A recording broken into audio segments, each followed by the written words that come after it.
وعلمنا ما ينفعنا اللهم ألهمنا مراشد أمورنا وقنا شرور أنفسنا ربنا تقبل منا إنك أنت السميع العليم.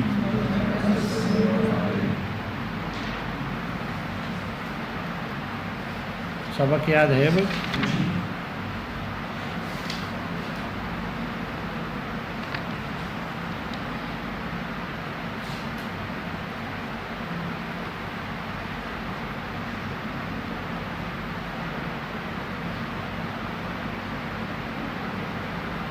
وهو اسم للنظم والمعنى جميعا.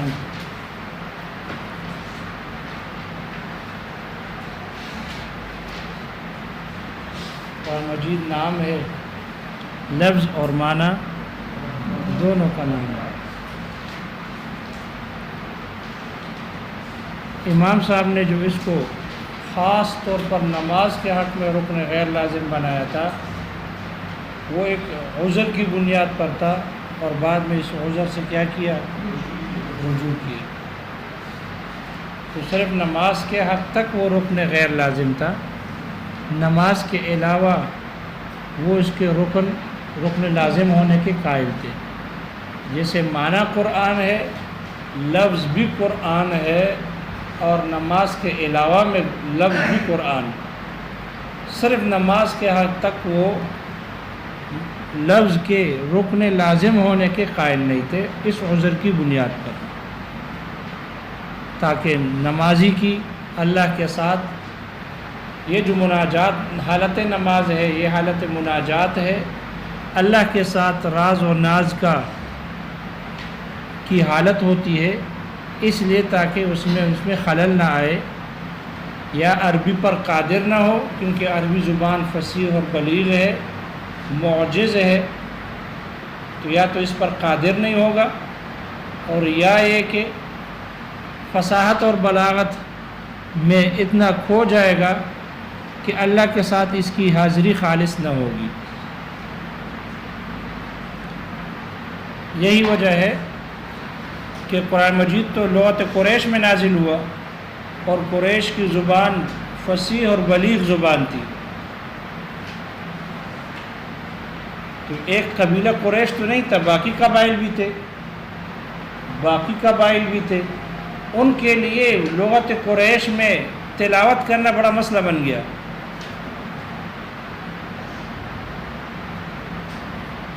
مشکل بن گیا، کیونکہ قریش کی جو لغت تھی یہ زیادہ فصیح تھی باقی لغتوں سے، باقی قبائل کی زبانوں سے.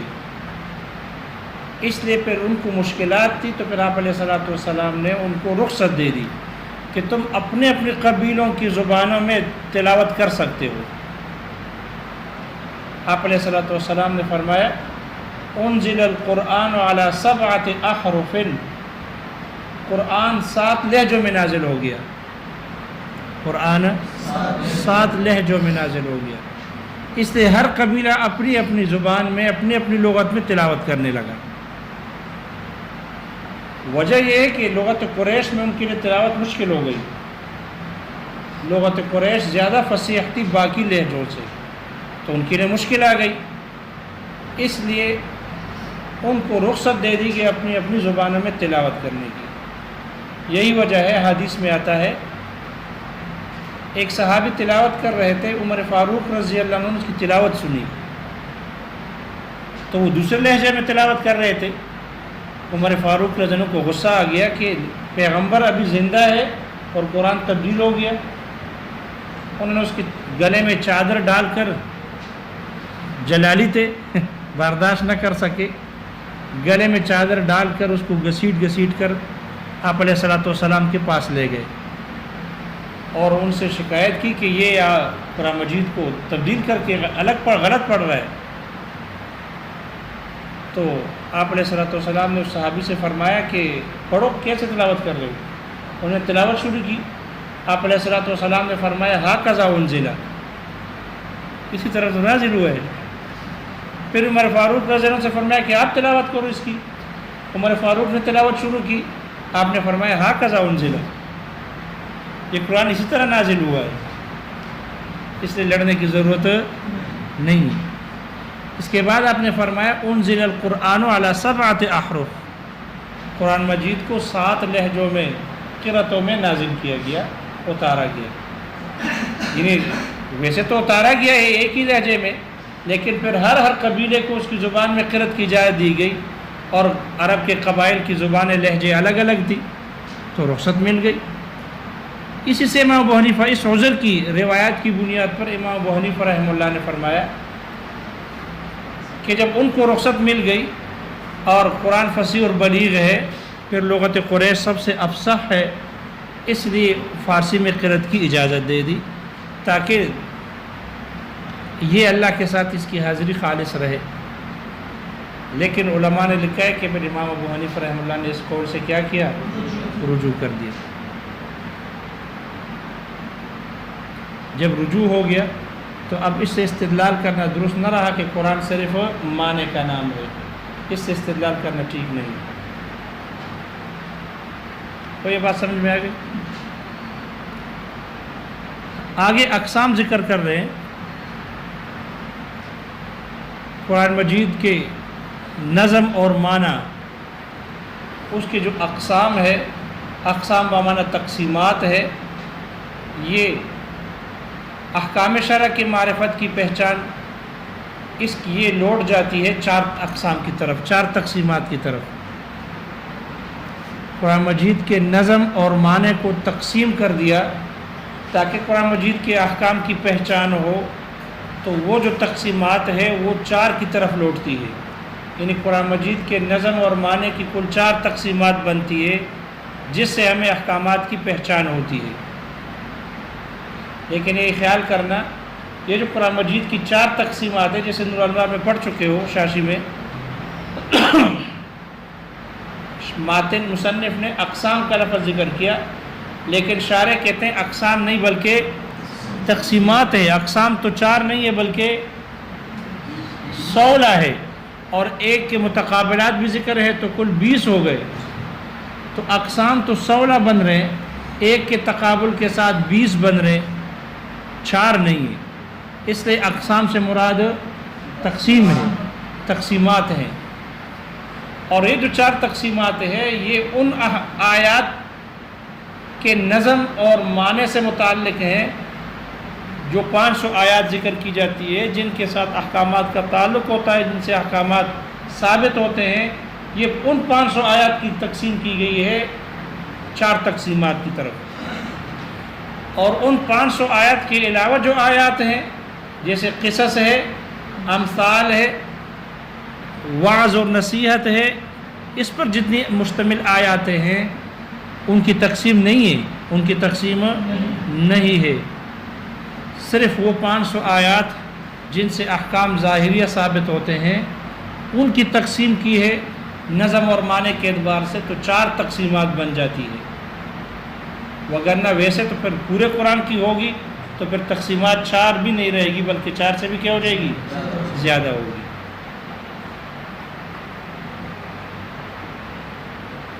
اور یہ بات سمجھ میں آ گئی؟ 4 تقسیمات ہیں، اور 4 تقسیمات وہی ہے کہ یا تو اور نظم اور معنی کے اعتبار سے ہے، قرآن مجید کے نظم اور معنی کے اعتبار سے، لہذا یہ جو کتاب اللہ کی اقسام ہے یا صرف معنی سے متعلق ہوگی یا لفظ سے متعلق ہوگی۔ اگر معنی سے متعلق ہے تو تقسیم رابع ہے، تو تقسیم رابع ہے، عبارت النص، اشارت النص، دلالت النص اور اقتضاء النص۔ اور اگر یہ لفظ سے متعلق ہے تو پھر وہ لفظ معنی موضوع لہو میں استعمال کے اعتبار سے ہوگا یا معنی پر دلالت کے اعتبار سے ہوگا۔ اگر معنی موضوع لہو کے استعمال کے اعتبار سے ہے، معنی موضوع لہو میں کس طرح استعمال ہے، تو اگر اس اعتبار سے ہے تو تقسیم ثانی ہے، جیسے حقیقت، مجاز، صریح، کنایہ۔ اور اگر دلالت کے اعتبار سے ہے کہ لفظ اپنے معنی پر دلالت کرنے میں ظاہر ہے یا خفی ہے، تو وہ تقسیم ثالث ہے، تقسیم ثالث ہے۔ اور اگر معنی پر دلالت کرنے کے اعتبار سے ہے کہ وہ ایک معنی کے لیے وضع ہے، معنی کے وضع کے اعتبار سے ہے، تو پھر وہ تقسیم اول ہے. وہ تقسیم ایک معنی میں استعمال کے اعتبار سے کہ جس معنی کے لیے وضع ہے اسی میں استعمال ہے، تو وہ تقسیم ثانی تھا. اور یہ معنی کے وضع کرنے کے اعتبار سے ہے کہ ایک معنی کے لیے وضع ہے یا بہت ساری معنی کے لیے، اس اعتبار سے یہ تقسیم اول ہے، جیسے کہ خاص، عام، مشترک اور معول ہے. یہ کل 4 تقسیمات ہے جو شریعت کے احکامات کی پہچان میں یہ تقسیمات کتاب اللہ کے نظم اور معنی کی طرف لوٹتی ہے، جس میں احکام شرع کی پہچان ہوتی ہے. یہ 4 ہے. پہلی تقسیم ہے کتاب اللہ کے نظم کے اقسام میں ہے صیغتاً اور لغتاً، یعنی معنی وضعی کے اعتبار سے، معنی کے لیے وضع کرنے کے اعتبار سے. ماتن نے کہا الاول فی وجوہ النظم صیغتاً و لغتاً. پہلی تقسیم کتاب اللہ کی پہلی تقسیم یہ لفظ کے اقسام کے بارے میں ہے، صیغتاً اور لغتاً ہے، یعنی معنی وضعی کے لیے ہے، کے اعتبار سے ہے. اس کی 4 قسمیں ہیں: خاص، عام، مشترک، معول.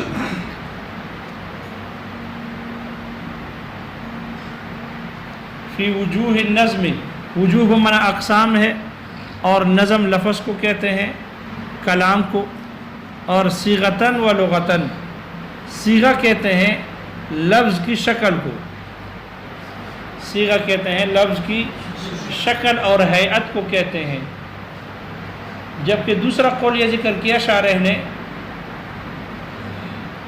کیونکہ صیغے کی شکل اور ہیئت جو ہوتی ہے وہ گردان سے بدل جاتی ہے. صیغہ واحد ہوگا شکل اور ہوگی، صیغہ تثنیہ ہوگا شکل اور ہوگی، صیغہ جمع کا ہوگا تو شکل کی اور حاصل ہو جائے گی. تو گردان اور تصرف کے اعتبار سے ہیئت جو حاصل ہوتی ہے لفظ کی، اس کو صیغہ کہتے ہیں. ایک قول یہ تصرف کے اعتبار سے، گردان کے اعتبار سے لفظ کی جو شکل حاصل ہوتی ہے اس کو صیغہ کہتے ہیں. یہ ایک قول. دوسرا قول یہ کہ نہیں، حرکات اور سکانات اور حروف کی ترتیب سے لفظ کی جو شکل حاصل ہوتی ہے اس کو صیغہ کہتے ہیں. اس کو کیا کہتے ہیں؟ صیغہ.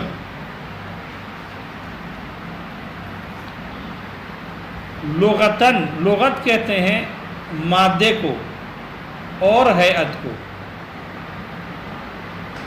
لفظ کا جو مادہ اصلیہ ہے، مادہ ہے، اس کو کہتے ہیں لغت، اور اس سے حاصل ہونے والی جو شکل ہوتی ہے ہیئت. تو لغت مادہ اور ہیئت شکل دونوں کو کہتے ہیں.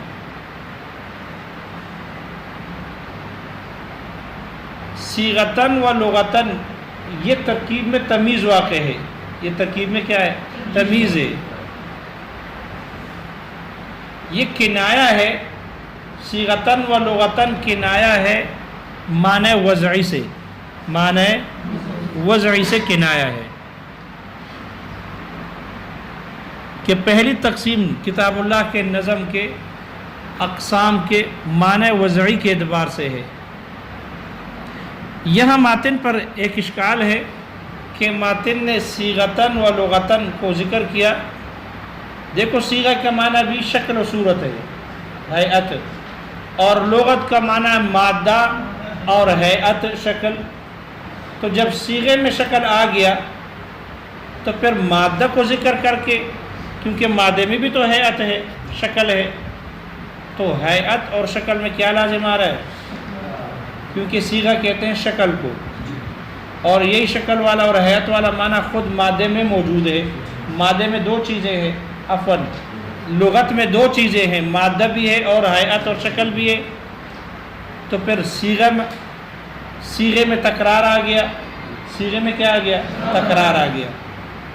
اس لیے جواب یہ دیا شارحین نے کہ یہاں جو صیغتاً ذکر ہے، یہاں تو شکل مراد ہے، اور مادے سے اور لغت سے مادہ مراد ہے، وہ جو ہیئت اور شکل والا معنی ہے وہ نکال دیا گیا۔ یہاں صنعت تجرید کی گئی۔ کیا کی گئی؟ صنعت تجرید، لفظ کو اس کے معنی سے خالی کر دینا۔ تو لغت کو اس کے معنی سے یعنی ہیئت سے خالی کر دیا تاکہ تکرار لازم نہ آئے، تاکہ تکرار لازم نہ آئے، کیونکہ یہاں لغت صیغے کے مقابلے میں ذکر ہوا اور وہاں صیغہ آ گیا شکل و صورت، اس لیے پھر لغت سے اس ہیئت کے لفظ معنی کو کیا کر دیا؟ نکال دیا، اس کو خالی کر دیا۔ اب لغت سے مراد صرف مادہ ہے، لغت سے مراد صرف مادہ۔ تو صیغتاً یعنی شکلاً و صورتاً، اور لغتاً یعنی صرف مادتاً، صرف مادہ ہو۔ کوئی بات سمجھ میں آ گئی؟ البتہ ایک اشکال ہے کہ ماتن کو لغت پہلے ذکر کرنا چاہیے تھا اور صیغہ بعد میں ذکر کرنا چاہیے تھا، اور لغتاً و صیغتاً کہنا چاہیے تھا۔ کیوں؟ اس لیے کہ لغت مادے کو کہتے ہیں، اور کسی بھی لفظ کا مادہ پہلے حاصل ہوتا ہے، شکل بعد میں بنتی ہے۔ مادہ پہلے حاصل ہوتا ہے اور شکل بعد میں بنتی ہے۔ تو لغتاً و صیغتاً کہنا چاہیے تھا، کیونکہ وضع کے اعتبار سے، کیونکہ اصل کے اعتبار سے مادہ پہلے ہے، شکل بعد میں ہے، تو پھر مصنف کو وضع کے اعتبار سے بھی لغت پہلے ذکر کرنا چاہیے تھا اور صیغہ بعد میں ذکر کرنا چاہیے تھا، تاکہ یہ وضع اصل کے مطابق ہو جاتی، یہ وضع اصل کے مطابق ہو جاتی۔ لیکن مصنف نے برعکس کیا، صیغتاً صیغہ پہلے ذکر کیا اور لغت کو بعد میں ذکر کیا۔ اشکال سمجھ میں آ گیا؟ اس کا جواب ذکر کیا ہے کہ یہ پہلی تقسیم ہے کتاب اللہ کے نظم کی معنی وضعی کے اعتبار سے ہے، اور یہ تقسیم الفاظ میں جاری ہوتی ہے، عموم خصوص میں۔ یہ تقسیم عام اور خاص کے اعتبار سے ہے۔ کس اعتبار سے ہے؟ عام اور خاص کے اعتبار سے ہے۔ اور یہ جو عموم اور خصوص ہے، ان کا زیادہ تر تعلق یہ صیغے کے ساتھ ہے، مادے کے ساتھ نہیں ہے۔ ان کا زیادہ تعلق صیغے کے ساتھ ہے، مادے کے ساتھ نہیں۔ اس لیے کہ عموم اور خصوص میں زیادہ فرق صیغے کے اعتبار سے ہوتا ہے، مادے کے اعتبار سے نہیں ہوتا۔ مثال کے طور پر رجلن، رجلن کا مادہ کیا ہے؟ مادہ را جیم اور لام، را جیم اور لام۔ اور رجالن، رجالن اس کا مادہ کیا ہے؟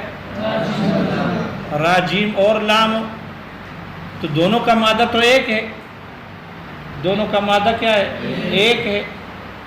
اور اس میں رجلن خاص ہے اور رجالن عام ہے۔ تو اگر ہم صرف مادے کے اعتبار کریں گے تو دونوں ایک ہی ہے، دونوں کیا ہے؟ ایک ہی ہے، فرق پتہ نہیں چل رہا، دونوں کا مادہ ایک ہے۔ لیکن اگر ہم شکل کے اعتبار کریں گے تو ایک خاص ہے اور دوسرا عام ہے۔ چونکہ یہ پہلی تقسیم عموم اور خصوص سے متعلق ہے، اور عموم خصوص کا زیادہ تر تعلق جو ہے وہ صیغے کے ساتھ ہوتا ہے، صیغے سے لفظ عام اور خاص بنتا ہے، اس لیے یہاں مصنف نے بھی صیغے کو مقدم کیا اور لغت کو مؤخر کیا۔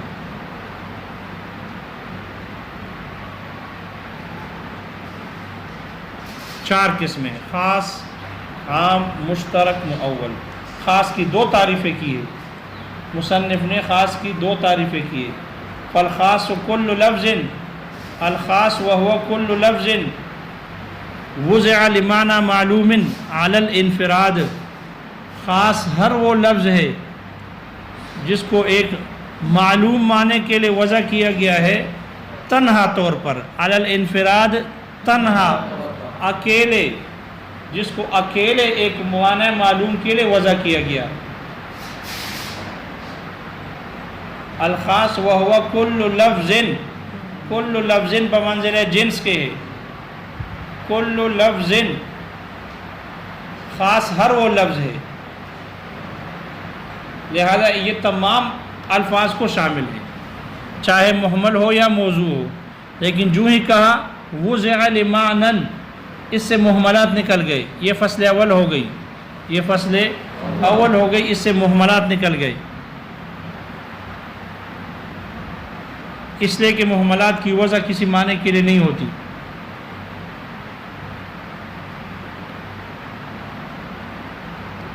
وضع لمعنن معلوم، معلوم سے مراد، اگر معلوم سے مراد معلوم یا مراد ہوگا یا معلوم البیان ہوگا، معلوم سے مراد یا معلوم المراد ہوگا یا معلوم البیان ہوگا۔ اگر معلوم سے مراد معلوم المراد ہے، خاص ہر ایسا لفظ ہے کہ جس کو ایسے معنی کے لیے وضع کیا گیا جس کی مراد معلوم ہے، تو پھر اس قید سے مشترک خارج، جس کی مراد معلوم ہے تو مشترک خارج ہو جائے گا، کیونکہ اس کی مراد معلوم نہیں ہوتی، اس لیے مشترک خارج ہو جائے گا، البتہ عام باقی رہے گا۔ لہذا پھر معلومن سے اگر معلوم المراد ہے تو یہ فصل ثانی بن جائے گا، اور علی الانفراد، تنہا طور پر انفراد، یہ فصل ثالث ہے، اس سے عام نکل گیا، اس سے عام نکل گیا، اس لیے کہ وہ تنہا نہیں ہوتا بلکہ دوسرے افراد کے ساتھ مل کر معنی کے لیے، ایک معنی کے لیے وضع ہوتا ہے، اس لیے اس میں انفرادیت نہیں ہوتی بلکہ شمول ہوتا ہے، اس لیے علی الانفراد کی قید سے عام نکل گیا۔ جی معلوم سے مراد اگر معلوم یا معلوم المراد ہوگا یا معلوم البیان ہوگا۔ اگر معنی سے مراد معلوم سے مراد اگر معلوم المراد ہے تو پھر اس صورت میں مشترک خارج ہو جائے گا، اس لیے کہ مشترک کی مراد معلوم نہیں ہوتی، مشترک کی مراد معلوم نہیں ہوتی، تو مشترک اس قید سے خارج ہو جائے گا۔ اور اگر معلوم سے مراد معلوم البیان ہو، یعنی معلوم المعانی ہو، بیان یعنی معانی، معلوم سے مراد اگر معلوم البیان ہو تو پھر مشترک معلوم کی قید سے خارج نہیں ہوگا، پھر یہ معلوم کا لفظ یہ فصل نہیں بنے گا، اس لیے مشترک اس خاص کی تعریف میں داخل رہے گا، البتہ علی الانفراد یہ پھر فصل ثانی بن جائے گی، یہ فصل ثانی بن جائے گی، علی الانفراد کی قید سے مشترک اور عام دونوں نکل جائیں گے، علی الانفراد کی قید سے، کیونکہ انفراد کا معنی تنہا، تو جو تنہا ہو دوسرے معانی سے بھی تنہا ہو اور جو تنہا ہو دوسرے افراد سے بھی تنہا ہو، علی الانفراد عن الافراد اور عن الانفراد عن المعانی، تو اگر دوسرے معانی سے تنہا ہو تو مشترک خارج ہو جائے گا، اس لیے کہ مشترک میں اور بھی معانی ہوتے ہیں، اور اگر علی الانفراد عن الافراد ہے تو پھر اس سے عام نکل جائے گا، اس لیے کہ عام کے ساتھ ایک فرد نہیں بلکہ بہت سارے افراد ہوتے ہیں، تو پھر علی الانفراد یہ فصل ثانی بنے گی اور اس سے مشترک اور عام دونوں نکل جائیں گے۔ یہاں صرف تعریف پر یہ اعتراض ہے کہ ماتن نے لفظ کل کو ذکر کیا تعریف میں، اور کل آتی ہے افراد کے احاطے کرنے کے لیے آتی ہے، کل کس کے لیے آتی ہے؟ افراد کے احاطہ کرنے کے لیے آتی ہے، جبکہ تعریف میں تو کسی شے کی حقیقت اور ماہیت کا بیان ہوتا ہے، افراد کا احاطہ تو مقصود نہیں ہوتا، یہ تو شے کی حقیقت اور ماہیت کے بیان کرنے کے لیے تعریف کی جاتی ہے، اس لیے مناطقہ کے ہاں لفظ کل کو تعریفات میں ذکر کرنا مستنکر ہے، ناپسندیدہ ہے۔ تو مصنف نے کیوں لفظ کل کو ذکر کیا؟ مصنف نے لفظ کل کو کیوں ذکر کیا؟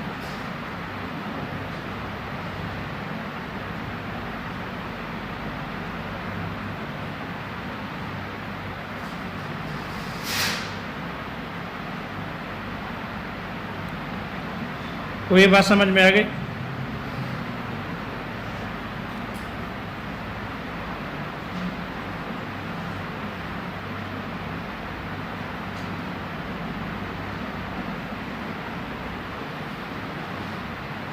اس کا جواب یہ ہے کہ لفظ کل اگرچہ تعریفات میں اس کا ذکر ناپسندیدہ ہے، لیکن یہ مناطق کی اصطلاح میں ہے، اور تعریف کو جامع اور معنی بنانے کے لیے اگر لفظ کل کو ذکر کر دیا جائے جیسے کہ فقہا نے ذکر کیا ہے تو ان کے نزدیک یہ جائز ہے، ناجائز نہیں۔ اور یہ ہو سکتا ہے کہ ایک چیز ایک اصطلاح میں ناپسندیدہ ہو اور دوسری اصطلاح میں پسندیدہ ہو، اس لیے ایک اصطلاح کو لے کر دوسرے کی اصطلاح پر اعتراض کرنا درست نہیں ہے، اس لیے کہ لا مشاحۃ فی الاصطلاح، اصطلاح میں کوئی لڑائی نہیں ہے، ایک اصطلاح کو لے کر دوسرے کی اصطلاح پر اعتراض درست نہیں ہے۔ دوسرا اعتراض یہ ہے، اشکال یہ ہے لفظ تعریف میں کہ یہاں مصنف نے لفظ تعریف میں لفظ کو ذکر کیا، کل لفظ، جبکہ پہلے جب کتاب اللہ کی تقسیم کر رہے تھے وہ اسم للنظم والمعنی، نظم وہاں لفظ نہیں کہا، اور لفظ نہ کہنے کی جو وجہ بیان کی ہے رعایۃ للادب، اس لیے کہ لفظ یلفظ کا معنی پھینکنا ہے، تو قرآن مجید کے سوء ادب سے بچنے کے لیے انہوں نے وہاں نظم استعمال کیا، اور یہاں لفظ لے آئے، جب تقسیم شروع ہو گئی تو لفظ لے آئے، یہاں بھی نظم کہنا چاہیے تھا، وہ کل نظم۔ اشکال آگے سمجھ میں؟ اس کا جواب ذکر کیا ہے کہ وہاں چونکہ تقسیم قرآن مجید کی تقسیم براہ راست ہو رہی تھی، اس لیے وہاں پر نظم کا لفظ کہا ادب کی رعایت کرتے ہوئے، اور یہاں لفظ اس لیے ذکر کیا کہ یہ خاص قرآن مجید کی تقسیم نہیں، اس لیے کہ عموم اور خصوص صرف کتاب اللہ میں جاری نہیں بلکہ کلام عرب میں جاری ہوتی ہے، ہر کلام میں جاری ہوتی ہے، تو یہ کوئی خاص کتاب اللہ کی تقسیم خاص کی بات نہیں ہو رہی، بلکہ یہ خاص عام خاص ہے، یعنی چاہے وہ کتاب اللہ کا خاص ہو یا کلام عرب کا خاص ہو، جب یہ خاص کتاب اللہ کے ساتھ مختص نہیں ہے اس لیے یہاں نظم کا لفظ بھی ضروری نہیں۔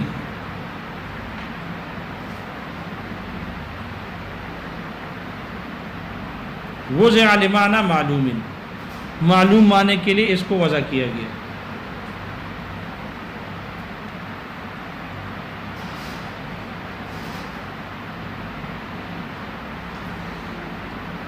دوسری تعریف ذکر کی ہے، وَكُلُّ اسْمٍ وُضِعَ لِمُسَمَّى مَعْلُومٍ عَلَى الْانْفِرَادِ، اور خاص ہر وہ اسم ہے جس کو ایک ایسے معنی اسم کے لیے وضع کیا گیا ہے، ہر ایسا اسم ہے جس کو ایک ایسے معلوم ذات کے لیے وضع کیا گیا، لِمُسَمَّى مَعْلُومٍ اے لِشَخْصٍ مَعْلُومٍ یا ذات معلوم، اس کو معلوم شخص کے لیے وضع کیا گیا ہے، علی الانفراد تنہا طور پر۔ یہاں فرمائے کل اسم، اسم کہا لفظ نہیں کہا، اس لیے کہ یہ جو قسم ہے خاص کی یہ خاص العین کے لیے ہے، اور وہ لفظ نہیں ہوتا بلکہ وہ اسم ہوتا ہے، ذات ہوتی ہے، تو ذات کے لیے اسم ہوتی ہے، اس لیے یہاں لفظ نہ کہا بلکہ کیا کہا؟ اسم کہا۔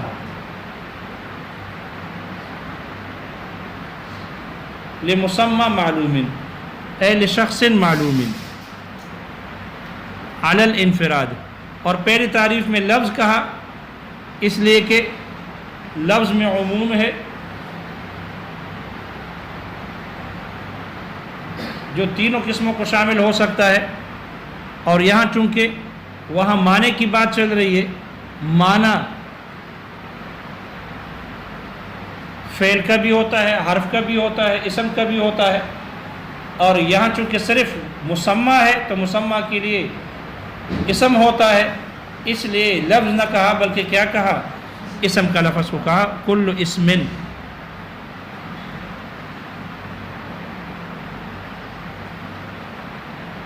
تو دو تعریفیں کی ہے، اگرچہ تعریف پہلے جیسے کہ عام اصولیین نے ایک ہی تعریف کی ہے، تو یہاں ایک تعریف بھی کافی تھی، ایک تعریف بھی کافی تھی،